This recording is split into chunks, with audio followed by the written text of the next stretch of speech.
You are listening to The Only Constant, a podcast where we go beyond the usual discussions in technology and business and aim to explore more than explain.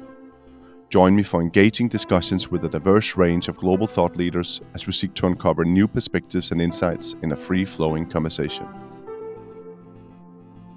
My guest today is Kasper Junge, and I am your host, Lasse Rindom.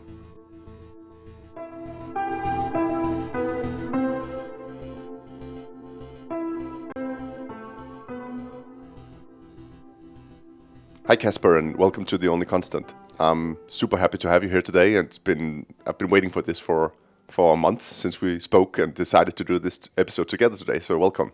Thank you so much. So Kasper, how can generative AI be a game changer in financial operations? So I'm the lead AI engineer at Dinero, which is an accounting software company, and I'm an engineer.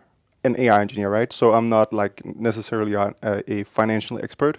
So, but what I can say from an AI engineer's perspective. Was that a disclaimer, Kasper? Yeah, that's pretty much a disclaimer because I don't want to come out as I can talk about financial operations like I'm just an expert on that, right? But I can say at least that before I started at Dinero and started working on accounting software, I was wondering what language models are used for in accounting. Because to me, accounting was, debit, credit, all these terms that I can say in Danish, but not English actually. But a lot of like numbers and tables and stuff like that. So I was wondering, where does language come into, accounting? But then I actually, read up on, the history of the written language, and discovered that, back in Mesopotamia, was when, the first examples of, written language was discovered. And actually many of the first examples of written language was, administrative stuff, right? Like accounting. So, and I was just surprised that actually one of the first use cases for the written language, which language models, large language models especially are good at today, one of the first use cases for the written language was actually accounting. That's true. Yeah, so I that says to me that there must be some kind of like fundamental relations between language and accounting. Writing was invented to keep records. Yeah, exactly. Of your grain production and transcriptions and stuff like that. Law, right? Yeah. Exactly. So, So actually, I've thought a lot about it, and actually, accounting is just recordings of events from the real world that involved a financial transaction. And if you're really simplistic about it, you can say the only thing you need to represent that is a date and an amount, right? How much and when did it happen, right? Yeah. At least in like a money-based economy. But actually, it's also pretty useful to know what it was that was involved in a financial transaction. Both to kind of like reason about, get an overview of your economy and kind of see what you spend your money on, what you make your money on, but also to kind of like relate that to law, right? To some sort of law about bookkeeping, what you have to do in order to meet that. So language is pretty important in accounting.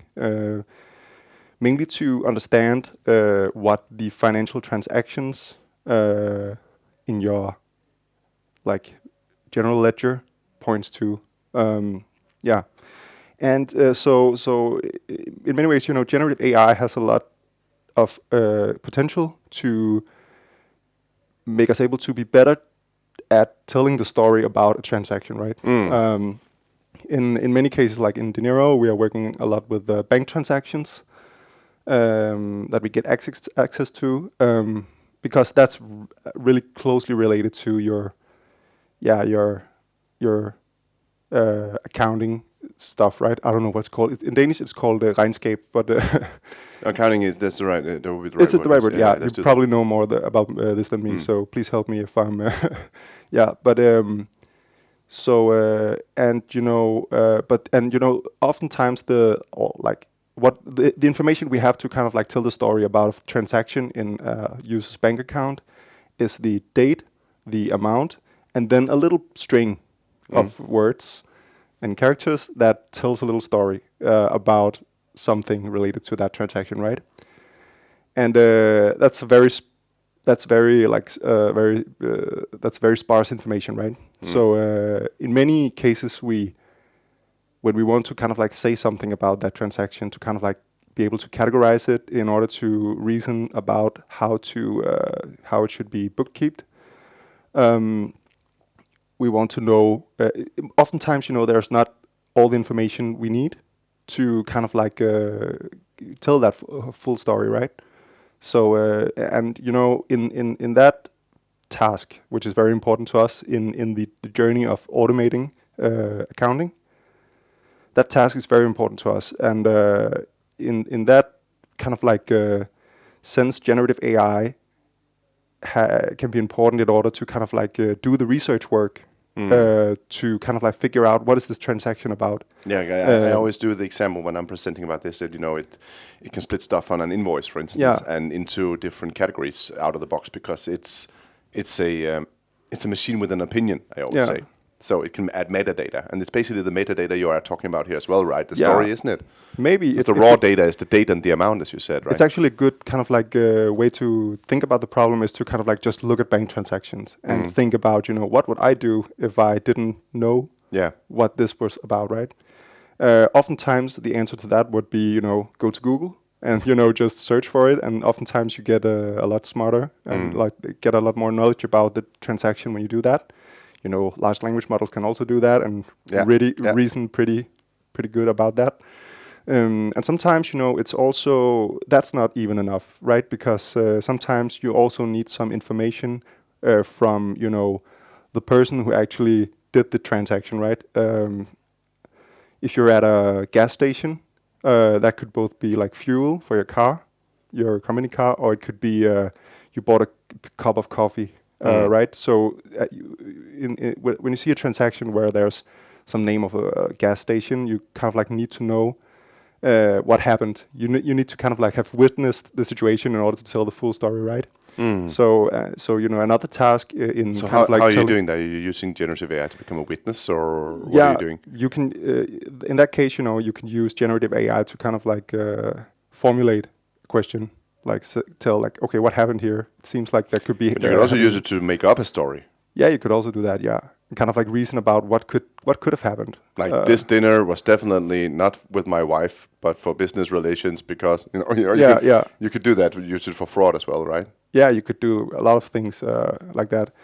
And basically, one of the biggest things about LLMs, I was also into NLP, natural language processing, before LLMs. And, back then, if you wanted to solve a language like NLP problem, you would have to kind of like collect data, annotate it, and kind of like go through this very long process of doing that and training a model and trying it out, right? Yeah. And seeing if it worked. And today, and that process could very well take 1 to 2 months if you had an kind of like inexperienced annotation team, and you were inexperienced about the process. And if you had good data from the beginning, right? Yeah, there's a lot of things that takes a lot of time in that process, right? But today, you can do the same thing in 5 minutes, basically, just writing a prompt and maybe defining some output format that you want your data to kind of like come in, right? So that's also just like super like crazy productivity thing for someone like me who's trying to just solve natural language-based problems all over, right? So it has just gotten a lot cheaper to do these things, which creates a lot of opportunity and makes natural language processing a lot less risky to work with, and you can do way more of it because it's the models are so general today, right? It also brings me back to something that, and you probably didn't hear that episode, but with Borhan Billy Hamanin I had on my podcast just after the summer, where he said that he thinks foundational models are not, and he was, correct me if I'm wrong, maybe I'm wrong, but he was, tentative answer. He said that they are not platforms. They are more supply chains of multiple AI models, right? Yeah. So it sort of resonates with what you're saying, that I could have trained a model to do this myself, but I could also just say, this the foundational model, ChatGPT, Claude, whatever you're using, would probably also have seen a lot of invoices or a lot of these transactions before, so it has already an understanding of that inside of it, and then my prompt engineering becomes a way of just sort of narrowing the model I want to use or the model feature I want to use, right?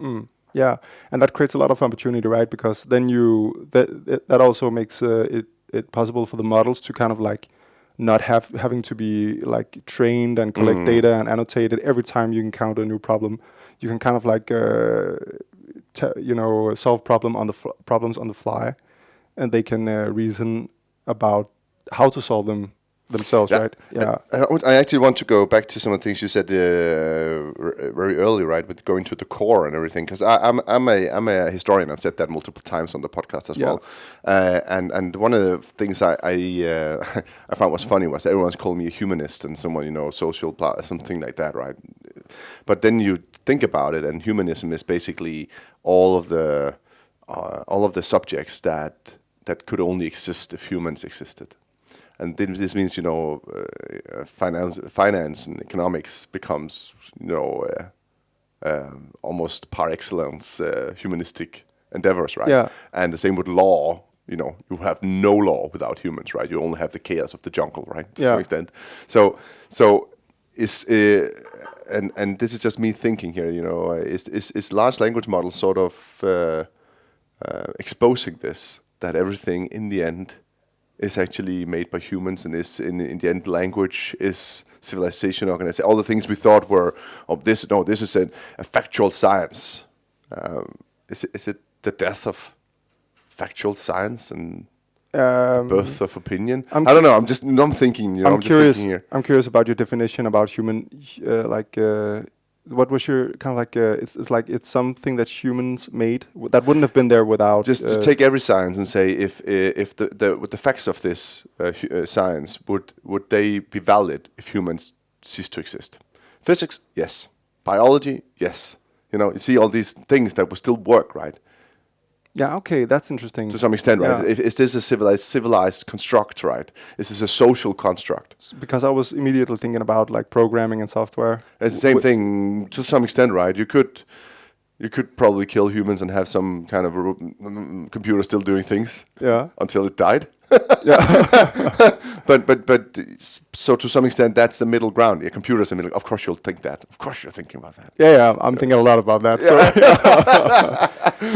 yeah. But I still think there's something.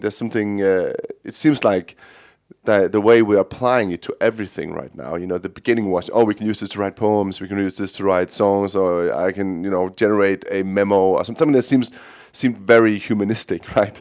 But suddenly we're attacking finance with this as well, right? We're also saying, but coding is also language, and it can code something that will make a linear regression model for me, so it can actually do linear regression, right? So suddenly we are actually seeing that language becomes the basis of everything we're doing, right? Yeah. So that's basically that's also one thing that I believe that everything's a social construct, right? Yeah, I think that the generative AI would have on financial operations and basically, expertise, like whether it's law or whether it's software, whether it's whatever. I think that language is going to be the interface for solving stuff that an expert would before. Only an expert would. But here's my point: isn't it already language? Isn't it already the interface? It's the interface to how we talk to each other, how we interact. It's the interface to how our organizations operate. Right? Wasn't it always also the interface already to how finance operated? You have to have descriptions, you have to have logics, and there's this. But it seems like it's sort of unmasking that. Yeah.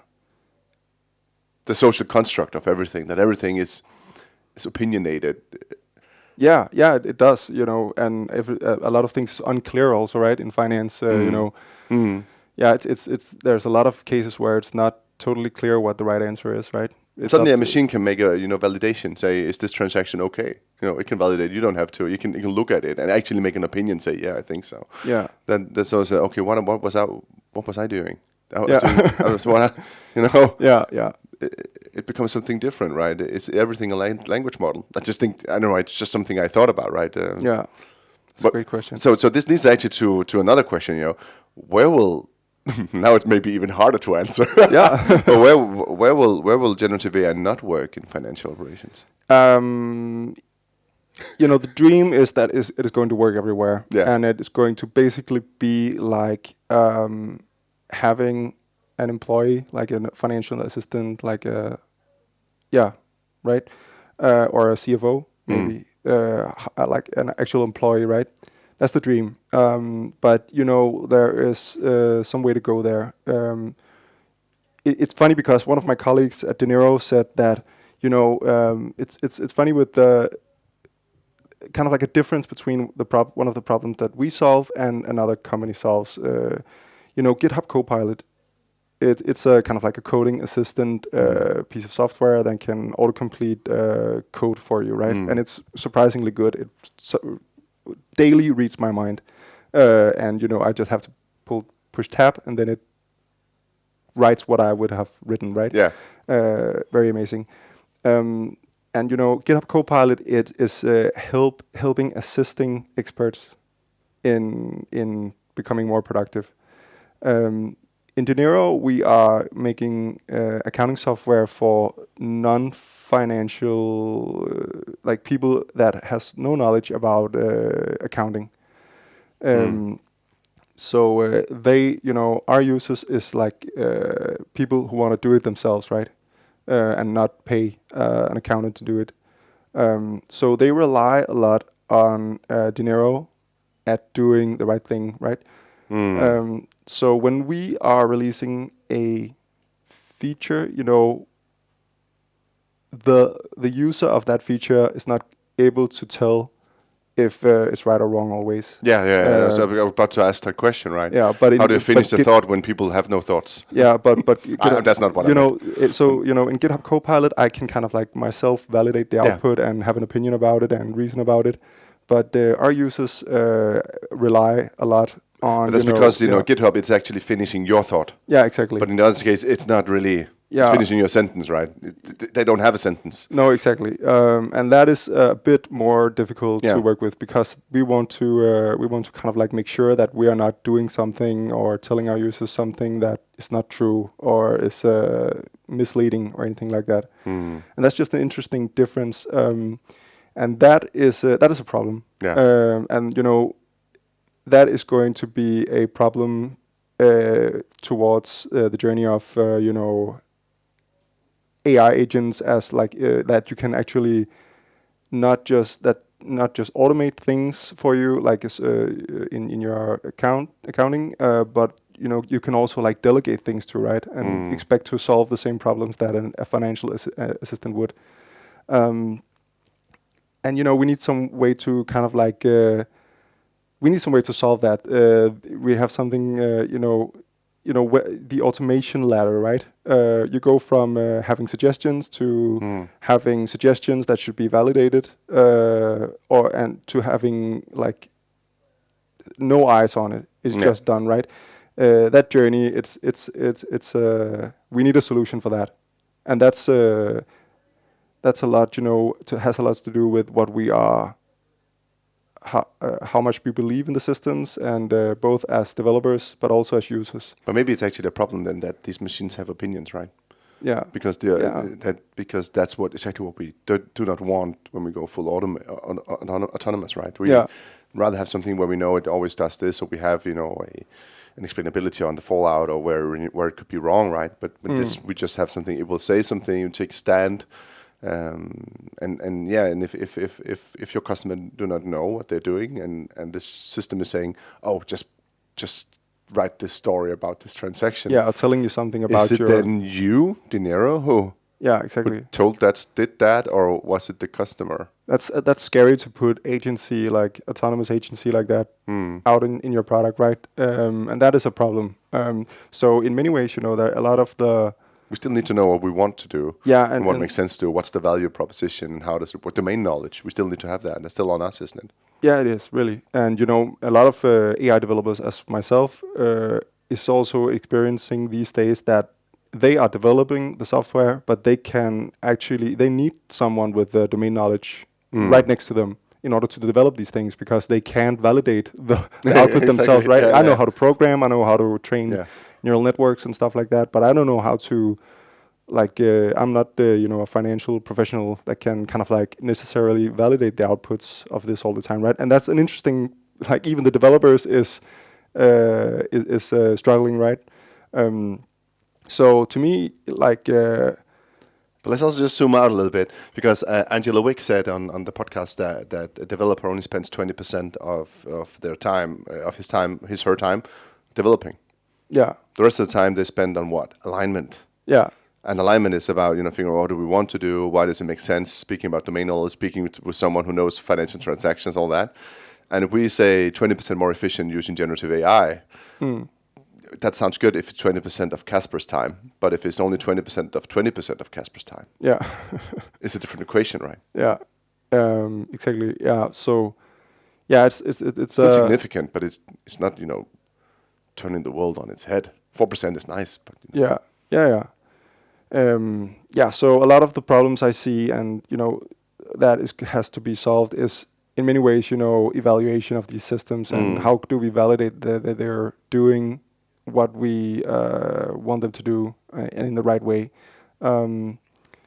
Yeah. So and that's then when you've done that, you need to figure out what you do when they update the model, right, as well. yeah, exactly. So that's Version very control, very next next problem. yeah. It's very immature field also, right? Yeah. Because then you can have written a prompt that is just working perfectly, and then someone updates their model, and then it doesn't work as well, right? People miss that a lot, I think, when we talk to Yeah. them. They're like, "Oh, so what are the best use cases, and how do you?" And they expect you to just, we're consultancy firms, so expect me to just say, "This is how you're going to operate it in the long term." I'm always telling them, guys, 2 years ago this didn't exist. Exactly. We're still just still in October 2024. So 2 years ago this didn't exist. Yeah. And there's no banks, no insurance companies who's done this at scale or something that looks like scale for 20 years. It just didn't exist. And now No. it's commoditized extremely. I get that. So everyone is working with it, but everyone's not working with it at scale or in a mature way. It's just, I don't think we've ever experienced anything like this before. No, it's really, it's in many ways it's black magic, right? Yeah. Because you can just sit there and prompt a language model and it does stuff for you. But Something we're quite sure everyone is quite sure this will be everywhere in everything. We just spoke about that as well, right? Yeah. And we have no clue how to maintain it, basically operationalize it or even test it. Yeah. Wonderful. Yeah, that's great. So immense power, but absolutely no responsibilities, right? Yeah. That's the bad Spider-Man, isn't it? Yeah. Maybe that should be the title of this episode. Spider-Man gone wrong or something. So, but Kasper, you're also a key founding member of the Danish data science community, and I want to just touch upon that as well, right? So how important has this community been for you in this crazy AI hype and the evolution that we are currently seeing in AI and generative AI? Yeah, it's actually funny because we started the Danish data science community in April 2022. Good timing. So, like, a little less than a year before Half a year. ChatGPT came out, right? Half a year, right? Yeah, half a year. Yeah, about half a year, right? So, and actually, many of the founding members were, and kind of like the initial hype and the excitement about the Danish data science community was, and also the foundation for us getting together was because we wanted to train Danish language models. Yeah. Back then, it was not like these these generative models, because they were like way too big to kind of like train, and we didn't have that many GPUs, and they were not working as well. It was not that obvious back then in 2001 that it was going to be this good. So we were working a lot with encoder language models, like also transformers, but more like BERT style models, which does not take a text and turn it into some other text, but takes some text and turn it into a vector that you can use to kind of like classify text or measure similarity between text or stuff, something like that. So we're working a lot on that.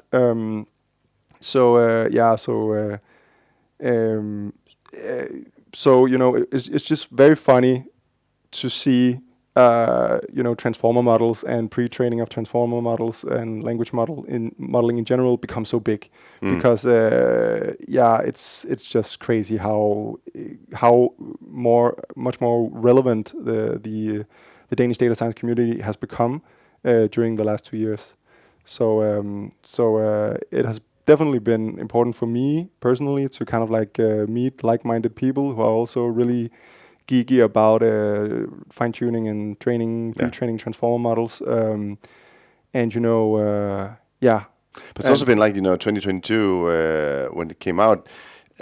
We had no clue that if this was going to be okay, they made this model, that's the best they can do, and then we can sort of so then it would make sense to look at doing your own model or different models or something like that, because GPT 3.5 was it? I don't know. Yeah, wasn't necessarily that good. It was good, big model, right? Yeah. But then they've sort of just exploded since then. Right? Yeah, really. So it's like everyone else working on chatbots have gone out of business almost, right? Yeah.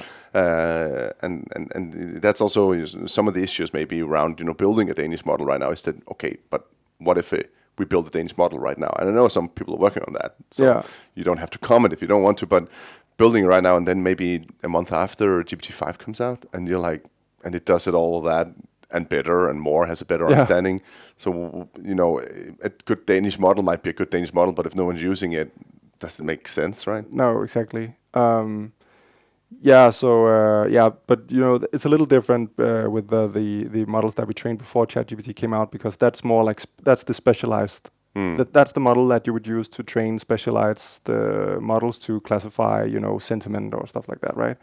And there's still use for them, I think, because it's right that you can use ChatGPT to, write a prompt and then do the same thing, but it might be expensive, as we just talked about. These models are pretty unreliable, you don't know when the version number is changing. It's definitely expensive probably on the climate compared to the other one, but pricing, core cloud pricing has gone down 100-fold over a year, right? Yeah, that's right. But it's like absurd.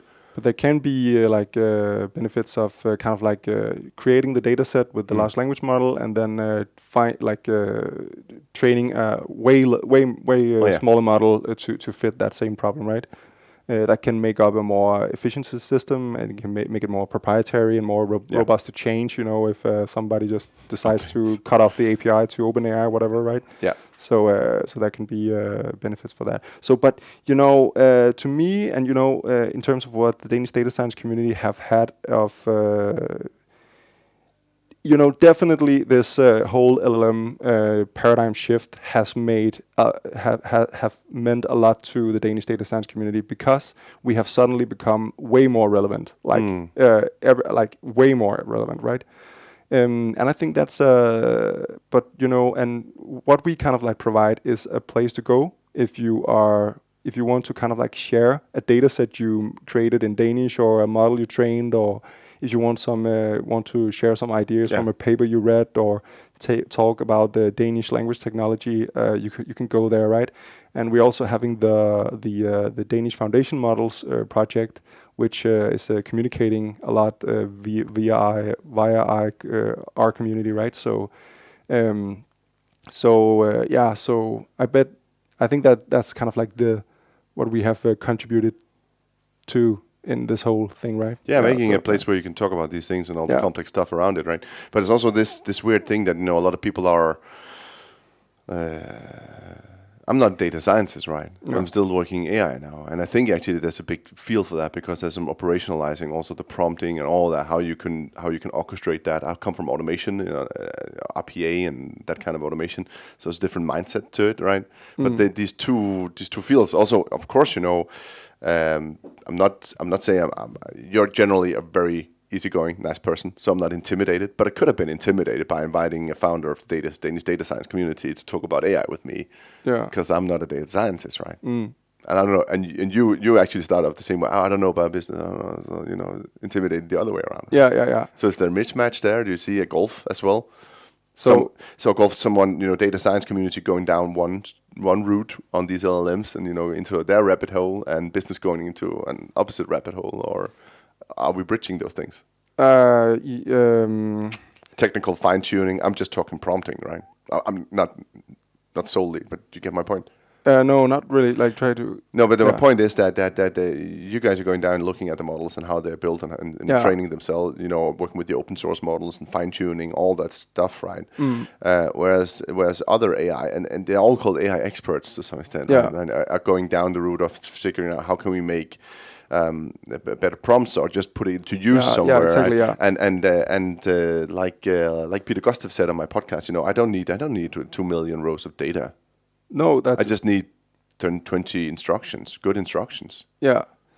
Yeah, that's interesting because there's a But you'd still rather have, or your data science community would rather have the 2 million rows of data, right? Or no. It depends actually because it's a little like there has emerged like two layers of working with language models. Yeah. The one is way more accessible to way more people than the other, right?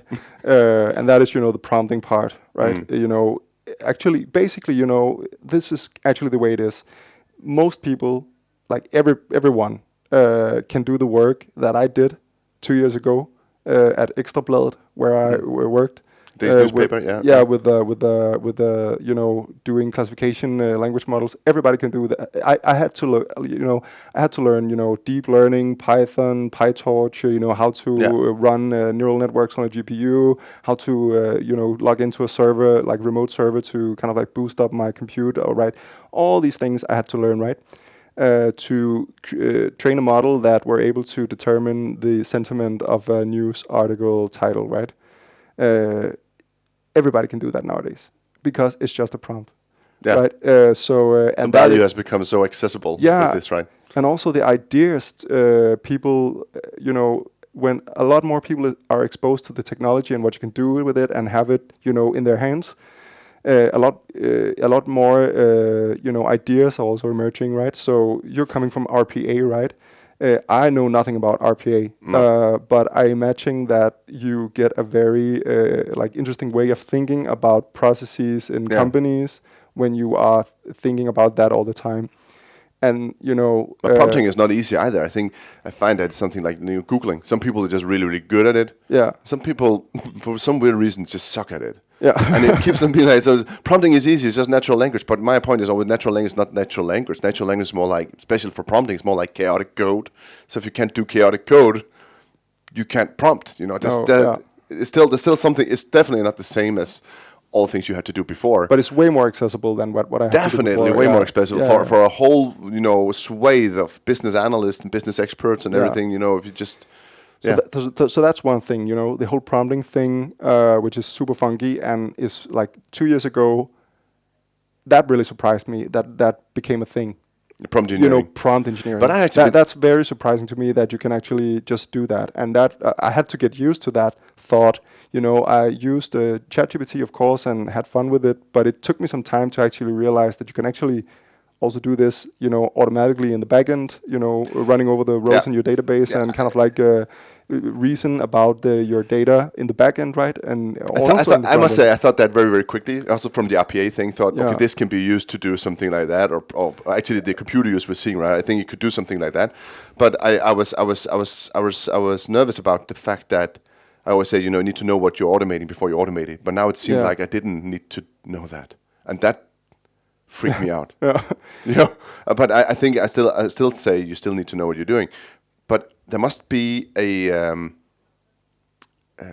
it goes back to prompt engineering. I only understood it recently, saying that it's about the straitjacket on the models in the model, right? That's the features in the model, narrowing them down. Then that's what we're doing when we're prompt engineering. We're actually activating only specific knowledge in the language model. Yes, like and that became an understanding for me, right, to some extent, right? Yeah, when I think about prompt engineering, I think about it like this: that the large language model, the only thing that it was trained to do is to predict the next word, recursively, right? And when you initialize your conversation or start your instruction to write your instructions to a language model, it knows nothing about you, your context, the problem you like to solve. It just has a lot of predictive power about concepts in the world that it have learned on the internet. That's interesting. The concepts are interesting. Yeah, but same with the machine learning model. It doesn't know either, right? No, but that's the only thing it has, right? Yeah. And it knows nothing about who you are, the problem you're trying to solve, your context, if it's not in the prompt. And when you think about, if you put yourself in that place, It's not completely true. If you're Bon Jovi, it does. yeah, okay, yeah, but that's because it has you as a concept in the model, But you right? see the point here, right? Yeah. The concepts. What concepts does it understand? We don't know, but there are tons of things it could understand, and that's what we need to figure out. Does it understand my problem? Yeah, but you also need to make Activate the right things with the prompt, you right? also need to make your specific context available to the model, right? Yeah. And you do that by crafting instructions and briefing it about what is happening and in what situation are you kind of like acting in and stuff like that. So that's one thing. That's the new funky thing that has suddenly become a lot more accessible to a lot more people, which I'm personally very excited about, because I was not necessarily super psyched about spending so much time solving relatively simple tasks. If it could be done like more no codey and more like natural language, right? And then there's the model side of things, right? Where it's more like a linear algebra. It's like about programming and optimization and deep learning and stuff like that. And that's two very different development modes you're in there, right? And the Danish data science community started out as very focused on this very in the machine room place where you have to kind of like build these models and train them, and GPUs and compute and stuff like that. And it's just like now there's a totally new layer to that. Yeah, that's also why this kind of like new title called AI engineer has emerged, right? Because it's funny, because you don't need to be a data scientist or machine learning engineer nowadays to work with AI. You can also be a software engineer, because you just have to kind of like be able to write a prompt and then call an API, right? That's why I say to people, it's difficult to build this. No, basically you need to do an API, right? A REST API. And if your IT guy doesn't know that, you should definitely get another one. And then you can, and then write a prompt. Then you can get some AI. Yeah, and that's programming, right? So you can automate, language model tasks and conversations and stuff like that with programming, right? And you don't have to be a machine learning engineer to do that. You can also do that as a software engineer. But still, you kind of like, there's a lot of good practices and ways of thinking about solving problems that are very useful to have still, that mostly machine learning engineers and data scientists have. Because when you're a machine learning engineer or a data scientist or an AI engineer, maybe let's just use the other words, because let's talk about the past, right? Traditionally, those types of people are more like look at the data and try to reason about how we can solve some problem related to it. So there are a lot of like a machine learning engineer's job. A lot of it has to do with acquiring domain knowledge and understanding the problem that they're trying to solve with some machine learning model. But that's my point, right? We still need to do that. That's also what I said. Yeah, I thought and in the beginning, do we need to know that? But I'm coming back to, yes, I think we still need to know the problem. Yeah, exactly. And that's some things I often see is that the software engineer comes more at the problem with, we need to build a robust systems that takes in all the errors, all the edge cases, in all the things that people could put into this machine. We need to be able to handle that and take that into account. So we have we maximize uptime and stuff like that. They don't as much just see the value in just looking at data and just iterating and just picking random examples from your database, putting them through some machine learning component, and just watch the output to kind of like I think machine learning engineers or AI engineers would better understand the concept of having more randomized or more stochastic outputs. Yeah. Whereas a software engineer, typically the way I've spoken is like they can't compute that. That's not as much in their in software, traditional software culture. It's more in the culture of machine learning engineers.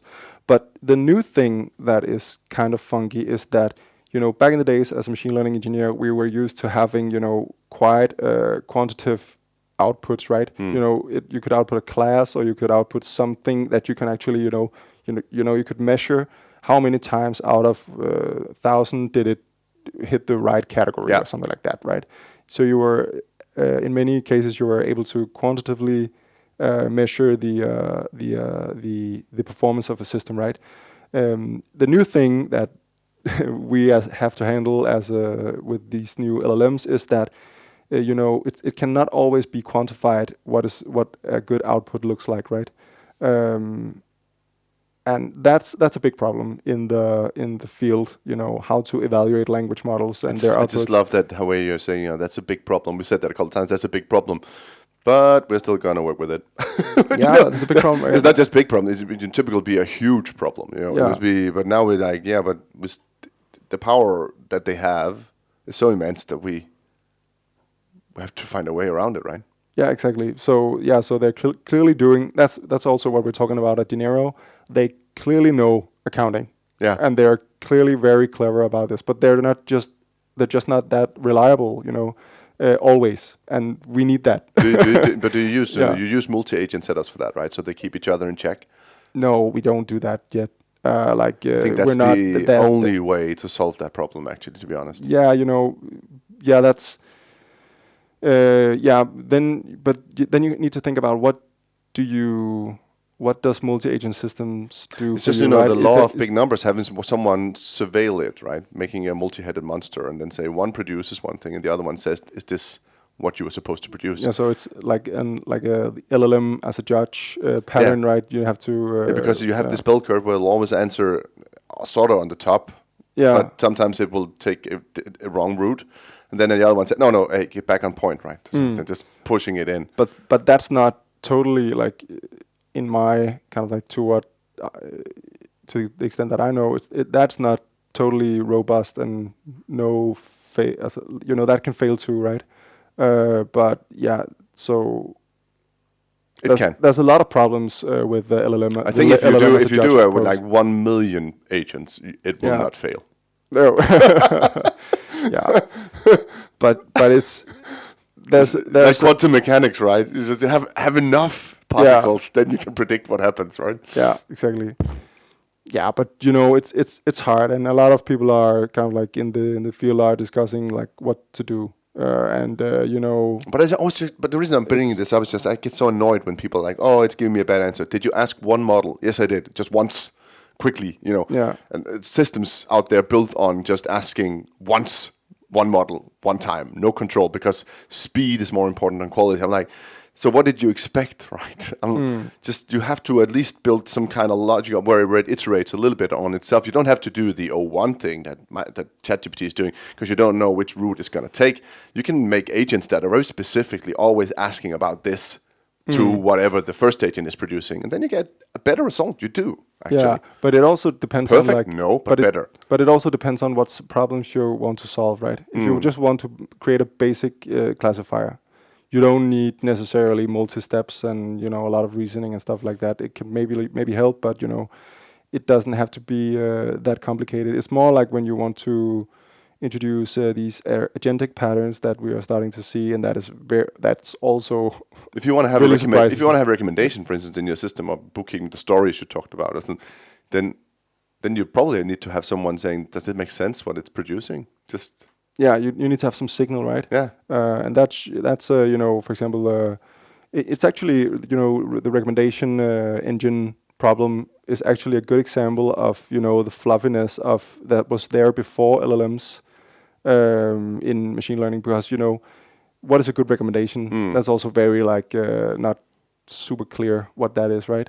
But then the way people have built efficient and kind of like recommendation engines with some sort of direction and some sort of signal typically has some signal about what is people clicking on, right? What is people gazing on? What is kind of like maximizing retention for people, right? So you have some sort of signal to kind of like guide the systems and evaluate them on, or at least train them.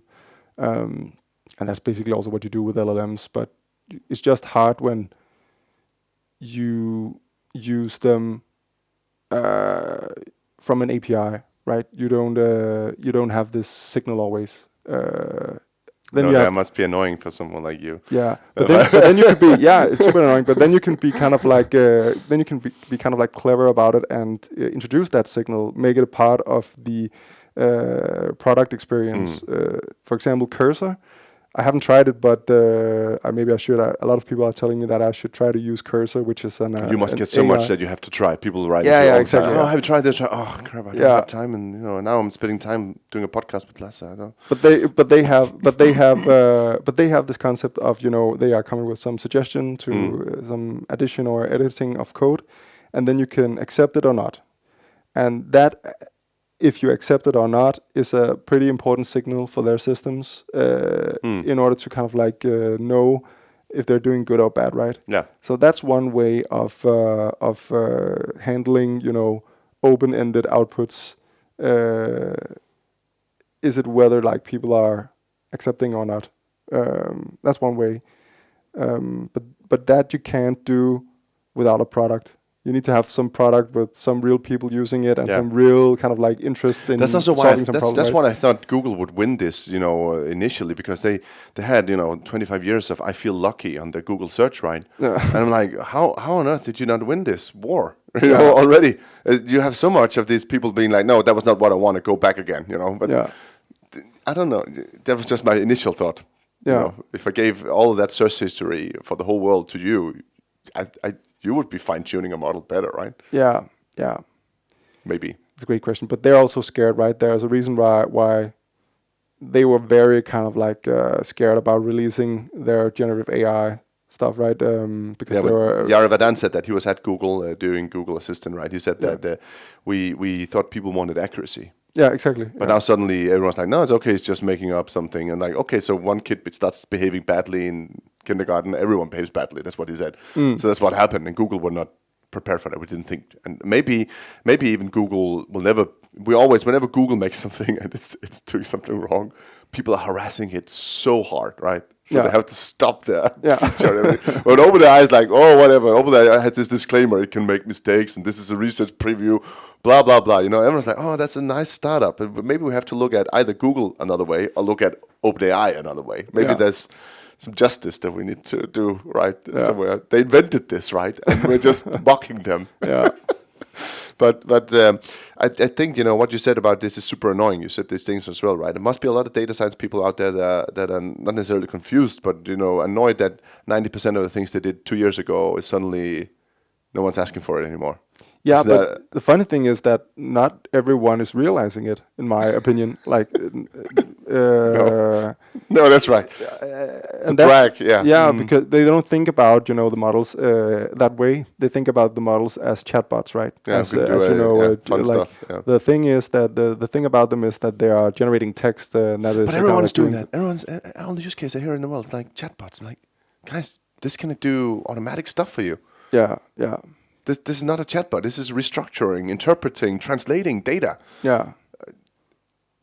I'm flabbergasted sometimes. I've been working a lot with my way of thinking about what these things can do and what is different from before and after ChatGPT, basically. And my best guess, or the best I've come to is that the models have become way more general.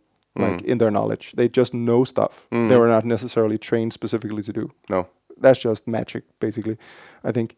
So they're pretty general, and then they have this compared to back in the days where I was putting text into a model, and then there came a vector out on the other side.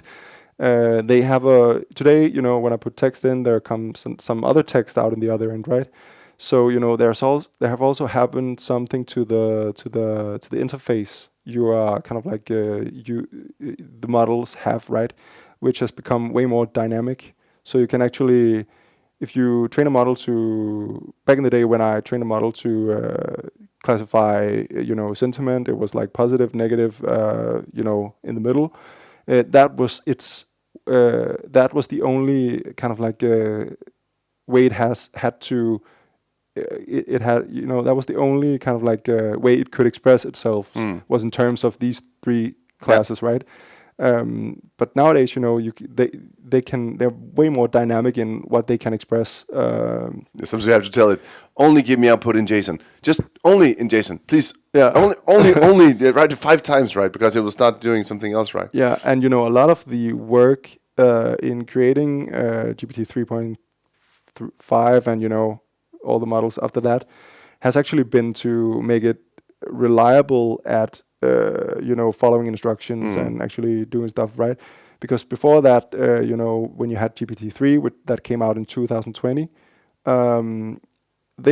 those models also showed the capabilities of having this very general knowledge about the world, and it had zero shot performance or zero shot capabilities, that it could just solve problems that it was not specifically trained to solve with a great performance.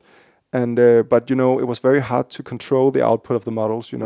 If you asked it a question, maybe it answered it. Maybe it generated, answer A is this, answer B is this, because it thought it was in the middle of a quiz or something like that it had seen online, right?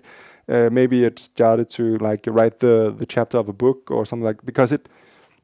The early models was just basically trained to predict the next word on random text, right? Yeah.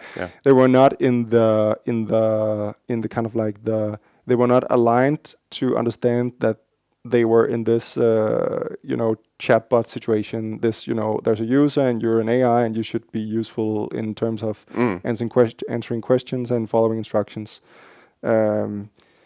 Yeah. So there's been a lot of RLHF since then, I guess, as well, right? Yeah. First of all, reinforcement learning from human feedback, right? Yeah, exactly. And also just before that, doing supervised learning. So instead of just doing unsupervised learning or self-supervised learning on just random text, all the text you can find in the world, and just predict the next word on that. That gives this very unreliable behavior, that you're just predicting random text and you don't know necessarily what's going on, right? The models don't.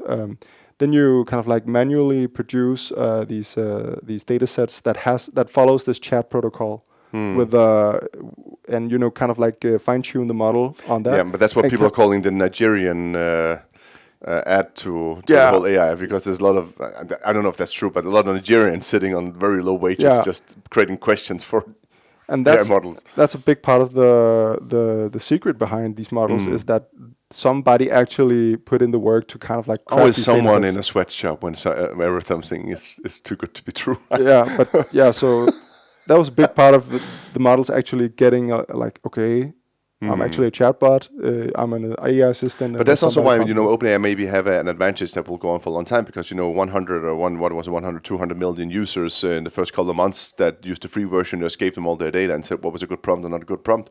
Maybe that's a general advantage they have, where the other ones are playing catch up to get just that kind of consumption on their models. And if they don't have the consumption on their models, they will not get to the better models because they use it to train again. They had that advantage, but in many ways, I also see the advantages that OpenAI had, that they believed in this technology. A lot of people were kind of when GPT-3 came out, a lot of people thought it was not real research, because the only thing they did was scaling up the models. Yeah. And that was just a money game, right?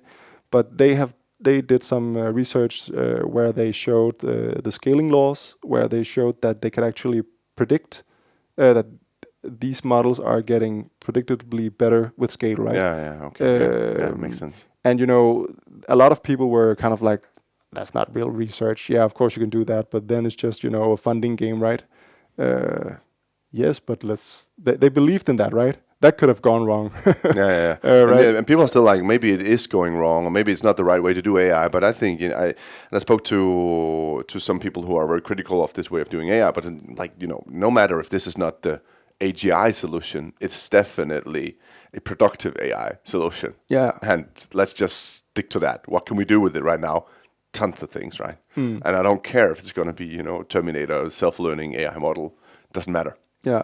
I just need it to do things for me now, and it's totally capable of doing that.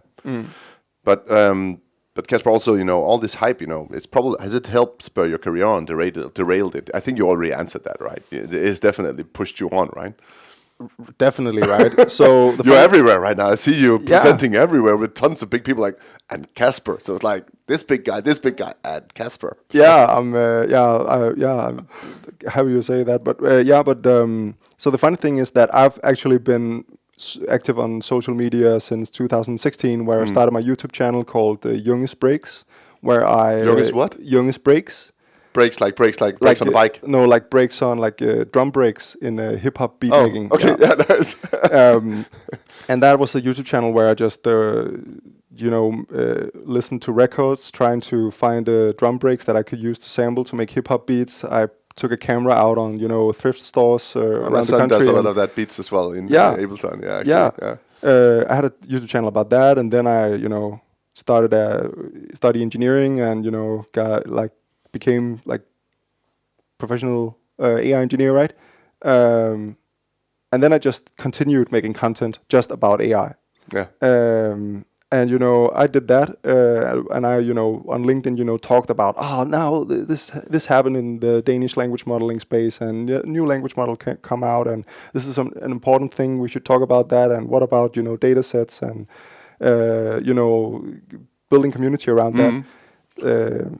And I have definitely experienced way more attention towards language modeling and natural language processing after ChatGPT came, right? Because people knows what it means now, right? Way more people know about AI and has a relationship to that concept. So yeah, and it has definitely boosted my career, I guess. Finally, Kasper's beats, Junge's beats, became a popular YouTube channel, or is it? Yeah. Great. So are you secretly a little bit annoyed that it's not because of your hip hop beats? No, I've early on I decided that there's a lot more traction in machine learning. There's a lot more opportunity there. So money as well, right? It's a lot harder to make things work in a field where there's maybe a couple of hundred people in Denmark that are interested in it, right? So, yeah. Cool.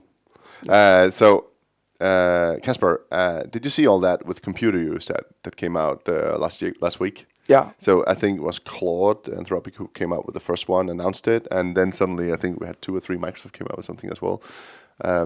Yaravedan again, he said on LinkedIn that, okay, so a week ago this wasn't possible, now we have 3. Yeah. So talk about speed of commoditization, right? Yeah, just there for you, right? I guess everybody's working on this. And it was also the first thing I thought when it came out. Like, differentiate from OpenAI, right? But I just waited to see when would this come. So I was basically like, everyone knew this was coming, or not everyone maybe, but I definitely knew this at some point would come, that it will look at screenshots and click around. Makes complete sense. I even thought, could I build this myself, right? Or someone in my team or something like that. But what do you think of it? Will it solve all automation issues, do you think? You're not an automation expert, I know that. But no. But I think it's another tool that is going to make the language interface to computers more relevant. So that's one step in that direction. It's one step in the direction of so I see it a lot like this. We started out using, we did not start out, but some time back we started out, using desktop computers, like personal computers, and then the mobile phones came, and then software just became mobile. It couldn't fit in your pocket. You couldn't. It gave some kind of like opportunities to make software that could do other stuff, and can follow you on the go. And I see a lot that, people started to develop their software mobile first, because they discovered that their software web apps look terrible on mobile, right? So they started to kind of like make apps and stuff like that to kind of like meet the new way that people were starting to use computers. So I think basically that we're going to see something like language first in the future, like that we are going to have another way that a lot of people is going to use computers, and that is language, basically. So, so is that are you saying goodbye to interfaces or software, or what are you saying? You're adding an additional interface, in my opinion. So I imagine, for example, Complementary one, not a replacement. yeah, exactly. So I imagine that Dinero in 5 to 10 years are going to have, the web app, the mobile app, and then some language interface, some way of kind of like doing what you have to do using language. And I imagine that that will be useful because it's a way more like intuitive way of communicating and express what you want to do, and you will, right. It's very natural way to do that is language, and I think a lot of people feel that they're a slave of having to sit in front of a computer, and when all they're doing is just registering information or something like that. Yeah, but to some extent, you are actually answering my question. But I'm actually thinking, are you answering my question? Because my question is more around the deterministic aspects, right? That these chatbots are non-deterministic to some extent. So when you ask it to do things, it could hallucinate or do something differently. Of course, you could have more agents to it and then control it. Maybe that's what we're going to do. Just make sure it's 99% sure, right? But there's just this. And of course, if you do the same thing with Dinero, put it in to control everything in the software, you can just chat with your Dinero. It will have the same access rights, basically, in Dinero to do things, bookkeep and stuff like that. It's just the whole non-deterministic thing. Here's a single point of access, for a chatbot or for anyone to work on everything on your computer. There's something, I don't like the I actually don't like the productivity of agents. I don't like the autonomous perspective. I like to think more of AI having roles to play that I've decided instead of, and that's what you'll be doing in Dinero. But these agents, these computer use is just, there's no role here. It's just whatever, right? Yeah, but it's still initiated by language, right? It's a command. Yeah, and if it understands that language the way you expect it, I said it's chaotic code, right? Yeah. Yeah, and that's another interesting point, that if it understands the thing you say as you expected. It's just like, do you want a glass of water, Kasper, or do you want a glass of water? Do you want a glass of water? You see, there's multiple ways of understanding language, right? Yeah, that's true. Also, people are there's both like the tonality of it, but there's also the clarity of it. Like many times you will, when you tell people something, you think you're clear, right? But you're not. Exactly. Most of the time, there's a lot of unsaid things that are even either obvious from, you think are obvious from the context. Or You've seen the video of that the dad who makes a jelly sandwich with his kid, right? It's been all over LinkedIn and Instagram. No, but it's just the dad who's asking his kid to give him instructions on how to make the jelly sandwich. So the kid says, "Take the jelly and pour it on the bread." I can't smur. Yeah. I don't know. Spread it on the But so then the dad says, "Okay, just take the jelly jam. I can't. I don't know words for things in kitchens. The jam in its container, the jam jar, or whatever, jar. And then he just puts it on the bread, starts rolling it around because the kid didn't tell unscrew the jar. Yeah. Put a spoon in or something, like a knife in, take up some jam, and you have to do all that, but there's an automatic contextual understanding of what does that imply. Yeah. That the dad in that video tries to just ignore. So he tells the kid how difficult it is to actually make a good instruction. It's funny because it keeps on going wrong, right? And I think a lot of people getting answers from large language models that they don't like. They don't realize that something about the instructions that they gave to the large language models was not obvious to the LLM. Exactly. Because it was not in the prompt. Because how in the world should the LLM have an opportunity to kind of like know about it, right?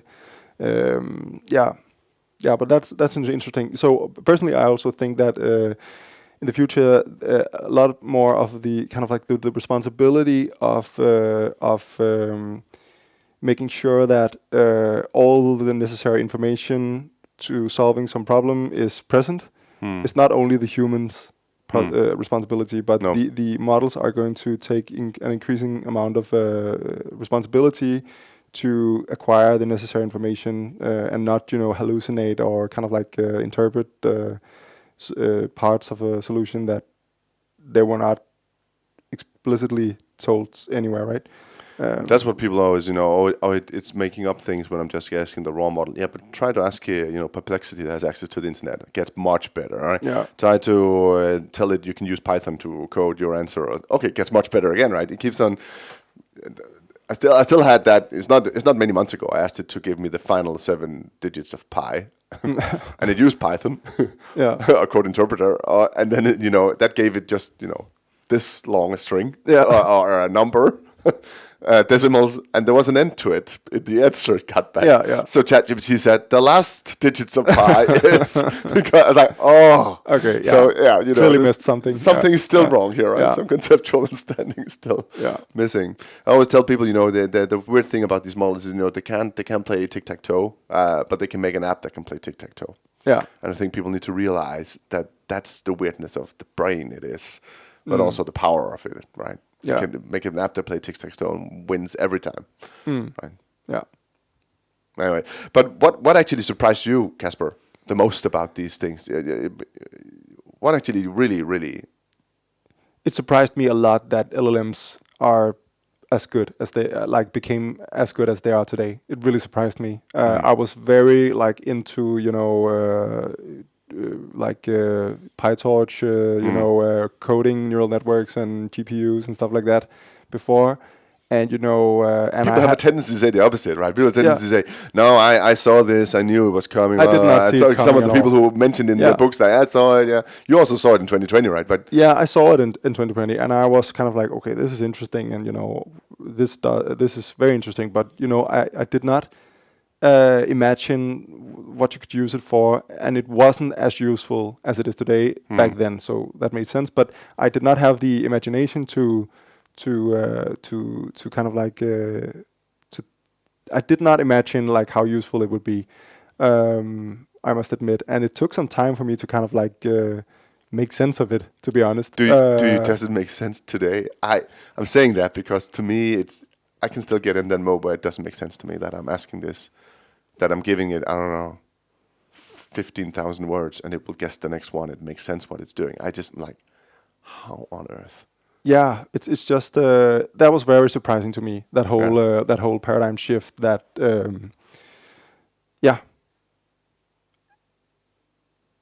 and all the things that it makes possible. It makes it possible to have really general models that can just solve problems on the fly to some extent, which is a game changer. And it also enables models that has this dynamic interface with text in, text out, and that enables the models to express express action that they want to take in order to solve some problem. And that's just also the agentic pattern, the first LangChain examples and the React paper that came out, the React framework for training agents, or like having this agent loop, this concept of chaining prompts together and making LLMs able to kind of like express API calls as tools, so they can kind of like also get access to interacting with the world, at least digitally. Because everything's language, back to what we said before. Yeah, that is still a very fascinating pattern to me. It's also an early pattern. It's not there yet. And I like it. Now you're getting into more and more things here, and I think that's brilliant, right? But I actually really loved your first answer to it, saying that it works. I think it's super crazy. Yeah. Super crazy. It's super strange. Strange. And I'm very kind of like I think that OpenAI's biggest advantage is that they believed in this and they took huge risk to just scale it up and make this work. But I think this very, very... that's my first on my list, right? That they work. And also, Anthropic having to do a whole study on what's actually going on because they had no clue what's going on. They made a big study. No. But that's one thing. And the second thing for me would be that the commoditization.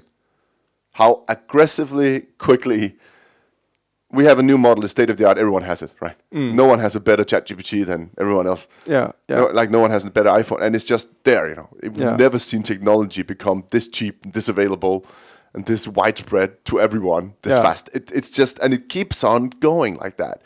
So, as a consultant, I don't even have a couple of hours to say, I have a preview. I'll think about. No, it's just bam, everyone has it. Yeah, and everyone in the market is talking about this is old news. My PowerPoints, I'm nervous that I have to update them all the time, right? Yeah, I know that feeling. exactly, right? Yeah, so a big part of the story is also that it has become like dramatically more accessible and dramatically more like easy to use compared to just 2 years ago. And that is, it has just become like super cheap and super available and, super, and that also just creates, like, I often think about it like this, most software is not made for really understanding language. If you put, text into a piece of software today, it's either meant for, sending to someone else to understand it. Like if you chat with someone, you send some text to somebody else, they have to understand it. Or else it's like a to-do app or something like that, where you as a user has to understand it at some later point to make sense of what you're doing in the piece of software, right? But most software is not made to understand language. If you put text into software, it's not. Usually, it doesn't understand it. Do something like that requires natural language understanding. It's not tabular, normalized data, right? A big exception to this is Google, because Google is basically all about that, right? Yeah. Which is still, again, weird they didn't witness. Yeah, so most software is not built for understanding language. And there's a good reason for that, because back in the days, there have been a lot of risk, associated with building systems that can understand language, because it's so expensive to just get started. It's, the skills, you need to hire people that has the skills to kind of like develop these things. You have to collect data, you have to annotate it. There's a huge barrier to kind of just get started often. And thus, there's a huge risk to getting started with natural language processing. Nowadays, it's just, writing a prompt. 1 to 2 months of work, which were often just never done because it was too risky to, do that. And, the skills required to do it was rare and expensive. Everybody can do that with no coding experience in 5 minutes, right? Yeah. And, that is just, super fascinating. And, it's not necessarily because there's a lot of new things, it's just become dramatically less expensive. Yeah. Yeah, it's crazy that way. So do you think that we're going to work more or less in the future, Kasper? Oh, that's a good question. I'm not like a historian or technology historian or something. Oh, but you did look back at the Mesopotamian. Yeah. So I definitely have an interest in history. I'm not sure if what the track record is for what is the. I'm not sure if increased productivity results in people working less. I guess it does, right? Because that's a great question. Because I think one of the things that people are always looking at, and that's why I think this question is something I'm gonna ask more people about this on the podcast as well. It's funny because I had a walk across a field, like now it's words you're not used to talk about in Danish, like a field where you grow like wheat and corn and stuff. Field, right. I was walking across a field with my daughter, and I just talked to her about like. Did you own the field? Though it's not allowed, right? It was not allowed, so I was a little like crime writer there. But but I just walked across the field with my daughter and talked to her about like imagining like 100 years ago. It was a huge field, right? 100 years ago, imagine how many people it would take to kind of like Now I'm looking for the word again. Like Sow and harvest. Harvest. This field, right? When the corn was ready, for example. It would take a lot of people a lot of time, right?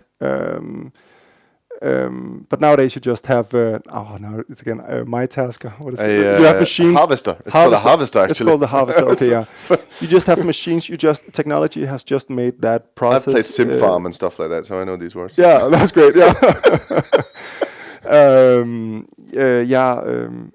But that's actually my point, right? That people always, when they say everyone will be automated. Yeah, so the farmer, but so the farmer is not working less. They just working with way higher leverage. But they are working less because there were like 15 people working that field earlier, right? 200 years ago. Now it's one guy. Yeah, but they're still doing the same work. They have the same output.